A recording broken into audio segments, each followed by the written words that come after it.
শালিক ছানা, দুই রকমের হুতম পেঁচা, একটা বোধ হয় হাঁড়ি চাচা, দাড়ির মধ্যে বেঁধেছে আস্তানা।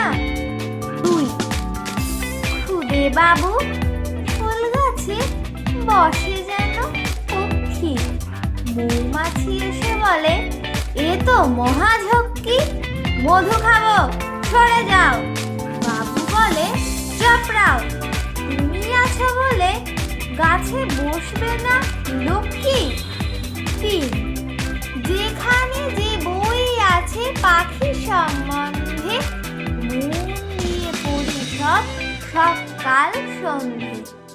আজ শেষ হবে পড়া, আর বই বাকি নেই, আফসোস শুধু এই তল্লাটে পাখি